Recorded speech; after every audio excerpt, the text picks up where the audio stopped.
Hi everyone, welcome back to my channel. Today we're going to be doing a review, swatch and a demo with the new Distress watercolor pencil sets from Tim Holtz. Now, first things first, there are 3 sets released to begin with, and each set has 12 pencils so far, so 36 in total. The entire Distress range consists of about 70 colors, so I dare say there will be more releases to come in the future. And this is how they will arrive. This one I've already opened, but this is how they come packaged when you receive them. And if we flip on over, now on the back of each set we have the set number here and a list of the colors inside. Each color matches with one of the colors in the Distress range. Now each set has its own color palette, and Tim has devised this so if you are on a limited budget and are slowly building your collection, then each individual set will provide you with a selection of color geometry.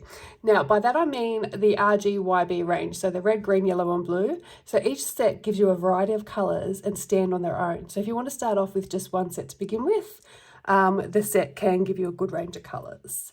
Now, set 1 also has your black and white in it. So the black and white pencils are great to use as highlights or shadows on your pages. And you can use them wet or dry. So the white, for example, could be useful in creating sea foam on your page. There is also some product information on the back which says Distress pencils are woodless watercolor pencils formulated to achieve vibrant coloring effects on porous surfaces. The solid water reactive pigments are ideal for watercoloring, shading, sketching and more. Color directly onto surface and blend with water. Layer with Distress ink, oxide, sprays or paint for more possibilities. Coordinates with the Distress palette of products.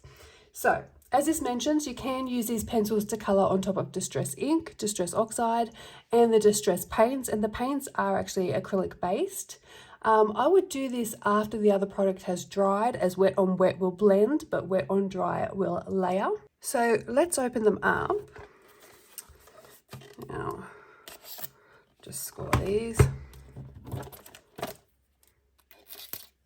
Now they do come in this silver tray with a clear plastic viewing window.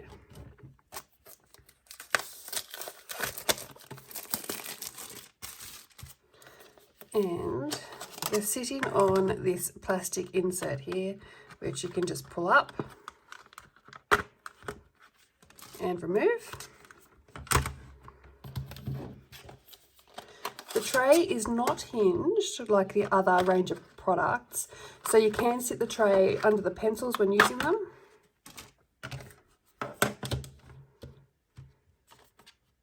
You could even actually use the plastic to colour your pencil on there and add some water, and then take it off the plastic onto your page. So now if you press down, one second, this one. Now, if you press down on the tip, the back pops up and it makes it easier for you to lift them out and remove them from the tin. So the pencils themselves are woodless watercolor pencils. Now, what that means is there is no wood casing like what you'd find on a normal watercolor pencil. The entire stick is pure pigment. Because it is pure pigment, they needed to wrap the barrel in something so your hands don't end up covered in pigment. So look. You can see the green coming off in my fingers just by touching it. So what they've done is wrapped the barrel with a sticker, which you can peel off if you want to. The sticker goes all the way down to the bottom of the pencil. You can also sharpen the pencil with the sticker still on. It sharpens perfectly fine that way. They do come hand sharpened, but as you can see, they don't have a sharp point. You can sharpen them with a normal sharpener, or you can use a craft knife or sandpaper. Tim Holtz actually recommends the Prismacolor pencil sharpener, and you can keep the shavings and use them later to do some watercolor backgrounds. And you can also color with these as you would a normal coloring pencil without water activating as well. Now, when we start swatching, one thing you will likely notice is pigment dust. or possibly even a little crumbling. And this is because there is no binder, there is no wax, it is pure pigment. So these pencils were actually designed by Tim to do this, which is great for watercolorists. However, I imagine it's going to annoy most colorists. So make sure you keep a soft makeup brush on hand so you can brush the particles off your page, just like you would with dust from any other coloured pencil, like Prismacolors, for example. Some of their pencils are notorious for this, like Tuscan Red. Of course, if you take the pigment direct from the pencil with your water brush, direct from the pencil like this, then there's not going to be any pigment dust on your page.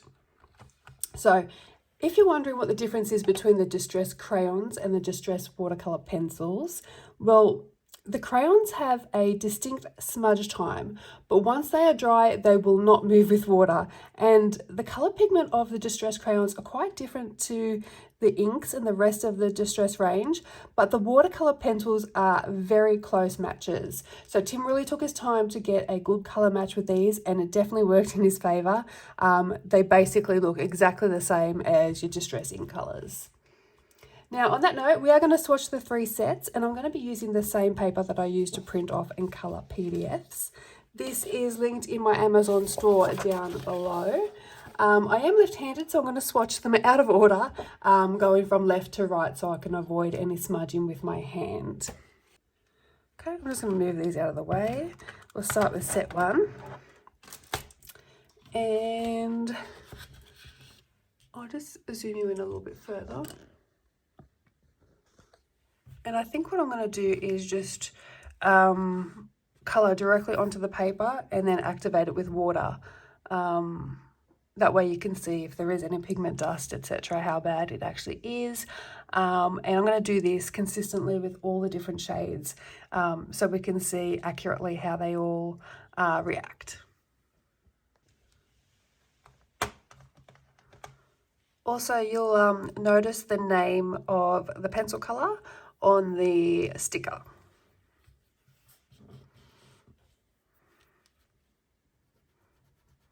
I'm pressing quite firm.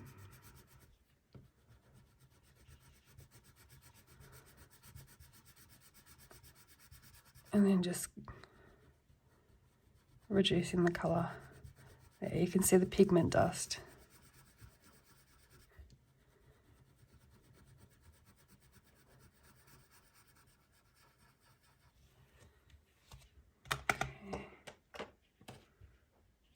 Now I'm using my Arteza water pencil, and we're just going to attempt not to go outside the lines. Look at the colour. Look at the colour payoff. That is so bright.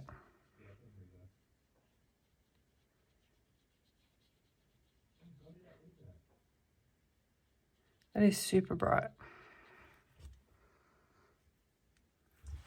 I'm just wiping my water pencil off on a cloth.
Okay, so that is our 3 sets swatched.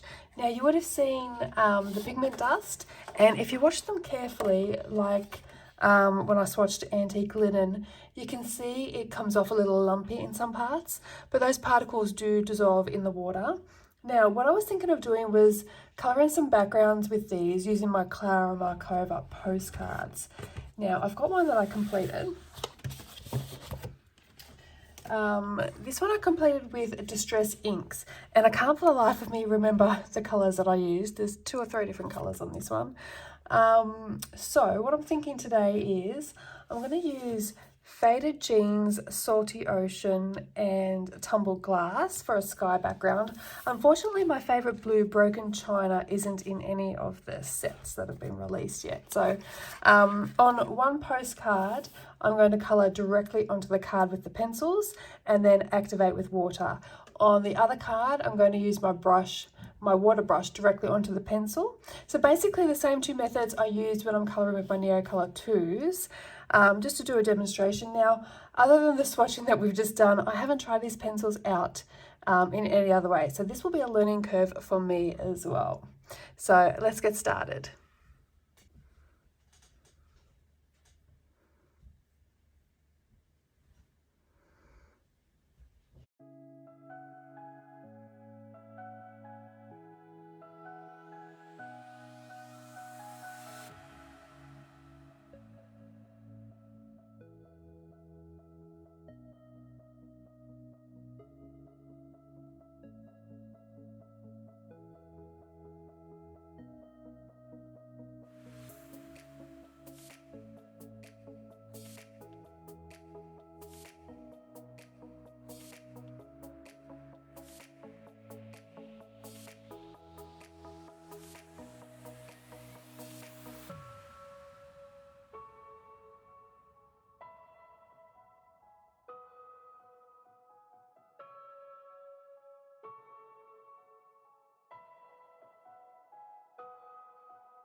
Alright, so that is completed using one coat. I do think it needs a second coat, so I'll probably let it dry and go in and do another one.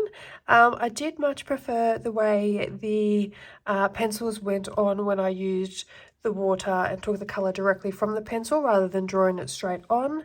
That was just my preference, but I will go over and do a second coat and see how it looks. Alright, so I was going to finish the video after the first coat, but I decided to go back in with the second coat and come back and show you guys. So I used the same technique for the second coat as I did for the first, and I do prefer the second technique where I use my water brush to pick up the colour direct from the pencil. I found I got a smoother finish with it, but that could just be a me thing. I'm not a watercolour expert, I'm not an anything expert actually, but I'm just sharing with you all what I find works best for me. I think the second coat on this card, instead of scribbling it on again, it probably would have been better to pick the pigment straight off the pencil, but I did want to keep the second coat the same as the first coat, just to keep it cohesive so I can see what results I would get. Also, this card, you saw with the first coat I worked from lightest to darkest. Well, with the second coat I did the opposite and I went darkest to lightest and just made sure to blend any lines out as well. Now, after the second coat, I did decide to go back in and base this entire picture, and I mean entire picture, with the watercolor pencils, and then I did use some Prismacolor pencils over the top to create some more depth. I have added in some Wink Stella and some metallic pens in there as well. Now I might go back in and do the same with the other card as well. Oh, and before I forget, I forgot to mention two very important details at the beginning of the video, and that is where you can purchase these and how much they cost. So I pre-ordered mine online from the Scrapbook Cottage here in Australia, and I bought all three for $119.95 plus postage. They're still selling them for the same price, or you can purchase them individually for $42.95. Now, this was the cheapest I could find at the time in Australia. Most other retailers were selling them for $50 each, so $150 for 3 sets plus postage, and that's all Australian dollars, of course.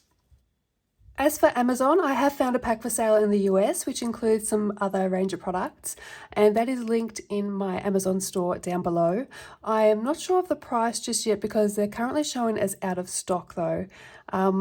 Another US store which is selling them is Simon Says Stamp, and they're selling the 3-set bundle for $74.95 US, but that's also showing as out of stock at this point in time. As for the UK, I have found them in an online store called That's Crafty. They're selling the 3-set bundle for £70 or individual sets for £25, and that seems to be the going rate in the UK. Now, I haven't purchased from either of these places before to know their reputation, but if you search any local stamping or scrapbooking type of store, especially if they already sell the Distress range, you should likely find them there, and I'm sure they'll eventually make their way onto Amazon too. So on that note, I hope you found this review helpful. Have a fabulous day, and I will speak to you all very soon. Bye for now.